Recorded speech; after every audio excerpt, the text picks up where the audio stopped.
এই অসম্ভব সুন্দর সালোয়ারের মুহুরির ডিজাইনটি কিভাবে সেলাই করবেন A to Z শেয়ার করব আপনাদের সাথে।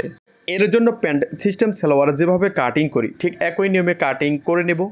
এরপর আমাদের এই লুপগুলো 2 ইঞ্চি লম্বা করে কাটিং করে নিতে হবে।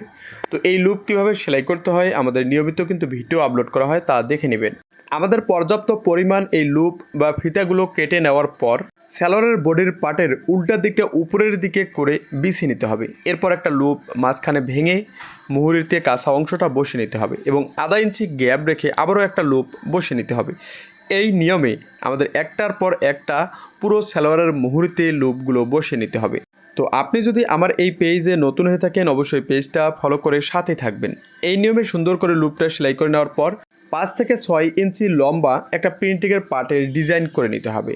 এই ডিজাইনের পার্টটা আমাদের এভাবে বসে নিতে হবে সালোয়ারের সঙ্গে।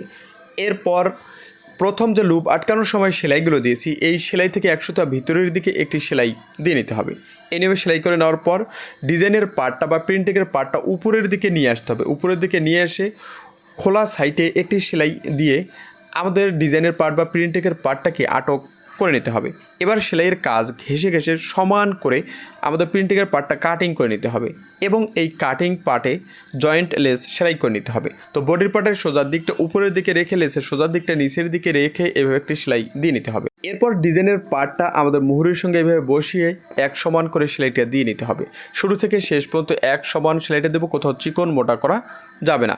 এরপর উপরের পার্টে একটি টপ সিন দিয়ে নিতে হবে। তো জয়েন্ট লেসের দুই পাশেই দুটো টপ সিন দিয়ে নিতে হবে।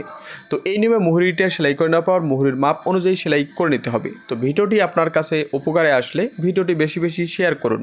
ধন্যবাদ।